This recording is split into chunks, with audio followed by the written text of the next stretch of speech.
बंगाल की सत्ता से बाहर होने के बाद ममता बनर्जी को लगातार झटका लग रहा है। वहीं ममता बनर्जी के लाडले भतीजे अभिषेक बनर्जी की मुश्किलें सबसे ज्यादा बढ़ गई हैं। ममता बनर्जी के सीएम रहते अभिषेक बनर्जी ने जो कारनामे किए थे उसको लेकर उनकी चिंता बढ़ गई है, क्योंकि सीएम शुभेंदु अधिकारी ने भतीजे और टीएमसी के नेताओं की भ्रष्टाचार की फाइलें खोल दी हैं, तो वहीं कोर्ट से भी टीएमसी और अभिषेक बनर्जी को तगड़ा झटका लगा है। वहां ममता बनर्जी को लेकर बंगाल सरकार के एक फैसले से टीएमसी तिलमिला गई है। दरअसल टीएमसी ने राज्य के मुख्यमंत्री शुभेंदु अधिकारी पर बड़ा आरोप लगाया है। टीएमसी ने एक वीडियो साझा किया है। इसमें लिखा है कि राजनीतिक बदले की भावना का एक चौंकाने वाला नया निचला स्तर, पूर्व सीएम ममता बनर्जी की सुरक्षा में तैनात दोनों पुराने पीएसओ यानी पर्सनल सिक्योरिटी ऑफिसर्स को हटा दिया गया है। वीडियो में टीएमसी सांसद डेरेक ओब्रायन हैं। उन्होंने एक वीडियो शूट करके दिखाया है कि ममता बनर्जी के आवास की सुरक्षा बिल्कुल कम कर दी गई है। 20 साल से ज्यादा वक्त से उनके साथ रहने वाले दोनों पीएसओ को हटा दिया गया है। टीएमसी ने एक्स पर लिखा कि ममता बनर्जी की सुरक्षा में लंबे समय से तैनात सुरक्षा कर्मियों को हटाना कोई प्रशासनिक कार्यवाही नहीं है, बल्कि उन्हें अलग थलग करने और खतरे में डालने की एक सोची समझी साजिश है। डेरेक ओब्रायन ने दावा किया कि ममता बनर्जी के घर की सुरक्षा नहीं है। वहीं टीएमसी ने सीएम शुभेंदु अधिकारी को टैग करके लिखा कि बदले की राजनीति का आपका जुनून और असुरक्षा की भावना से प्रेरित होकर सत्ता का गलत इस्तेमाल ये साफ दिखाता है कि आप असल में कौन है। वहीं ये बताते हैं कि कैसे अभिषेक बनर्जी मुश्किल में फंस गए हैं। दर्शकों, टीएमसी के राष्ट्रीय महासचिव अभिषेक बनर्जी की मुश्किलें कम होने का नाम नहीं ले रही। अब 550 करोड़ रुपए के कथित भ्रष्टाचार के मामले में अभिषेक के खिलाफ उनके संसदीय क्षेत्र डायमंड हार्बर में 2 एफआईआर दर्ज कराई गई है। पहली एफआईआर 300 करोड़ रुपए की मिट्टी चोरी करने के आरोप में दक्षिण 24 परगना के कालीतला थाने में दर्ज कराई गई है। दूसरी एफआईआर जिले के विष्णुपुर थाने में चक्रवात एम की राहत सामग्री में 250 करोड़ रुपए के भ्रष्टाचार के आरोप में दर्ज कराई गई है। एफआईआर में अभिषेक के निजी सचिव सुमित राय, साथ ही साथ तत्कालीन ब्लॉक स्तर के कई प्रशासनिक अधिकारियों के भी नाम हैं। भाजपा नेता अभिजीत दास ने एफआईआर दर्ज कराई है। एफआईआर में कई गैर जमानती धाराएं भी लगाई गई हैं। ऐसे में इन तमाम मामलों में अभिषेक बनर्जी से लगातार पूछताछ की जा रही है।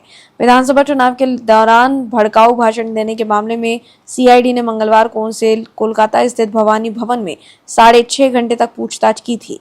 ये लगातार तीसरा दिन रहा जब किसी जांच एजेंसी ने अभिषेक से किसी मामले में पूछताछ की। इसके अलावा सोमवार को शिक्षक भर्ती घोटाले में ईडी के अधिकारियों ने उनसे 11 घंटे तक पूछताछ की थी। वहीं इससे पहले रविवार को विधानसभा में टीएमसी विधायकों के जाली हस्ताक्षर मामले में सीआईडी अधिकारियों ने उनसे 8.5 घंटे तक पूछताछ की थी। इसी मामले में गत बुधवार को उनसे 5.5 घंटे पूछताछ हुई थी। इस प्रकार 4 दिनों में जांच एजेंसियों ने अभिषेक से कुल 31.5 घंटे पूछताछ की है। वहीं दूसरी तरफ अब मध्य प्रदेश हाईकोर्ट ने मानहानि के मामले में उनके खिलाफ जारी गिरफ्तारी वारंट पर लगी अंतरिम रोक हटा दी है और उनकी याचिका को खारिज कर दिया है। दरअसल मामला नवंबर 2020 में कोलकाता में आयोजित एक राजनीतिक रैली के दौरान अभिषेक बनर्जी द्वारा बीजेपी नेता आकाश विजयवर्गीय के खिलाफ कथित तौर पर गुंडा शब्द का इस्तेमाल करने से जुड़ा हुआ है, जिससे लेकर पूर्व विधायक आकाश विजयवर्गीय ने भोपाल की अदालत में मानहानि का मुकदमा दायर किया था, जिसके बाद एमपी एमएलए कोर्ट ने अभिषेक बनर्जी के खिलाफ गिरफ्तारी वारंट जारी किया था। इसके बाद ही उन्होंने हाईकोर्ट का रुख किया था। हाईकोर्ट में अपनी याचिका में टीएमसी नेता अभिषेक बनर्जी ने तर्क दिया था कि ये संसद सदस्य हैं और उनके फरार होने की संभावना नहीं है।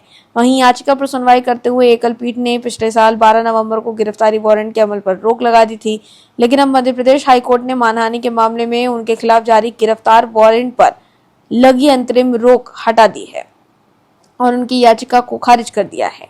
ऐसे में अब अभिषेक बनर्जी पर गिरफ्तारी का खतरा मंडराने लगा है।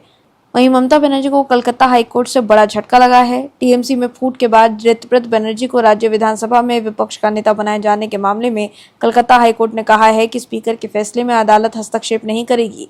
पश्चिम बंगाल में बुधवार को टीएमसी के वरिष्ठ नेता और ममता बनर्जी की सरकार में मंत्री रहे उदयन गुहा को कोलकाता के फूल बागान स्थित उनके फ्लैट से पुलिस ने गिरफ्तार कर लिया। बताया जा रहा है कि पुलिस कई दिनों से उनकी तलाश कर रही थी।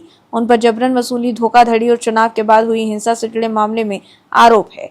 वहीं गिरफ्तारी के बाद उदयन गुहा को फूल बागान थाने ले जाया गया। तो देखा आपने कैसे एक तरफ पुलिस लगातार टीएमसी के नेताओं को गिरफ्तार कर रही है। अभिषेक बनर्जी के करीबी जहांगीर खान को गिरफ्तार कर पुलिस ने उसकी परेड निकाली, तो वहीं कोर्ट से भी टीएमसी को झटके पर झटके लग रहे हैं। Bureau report, OMH news.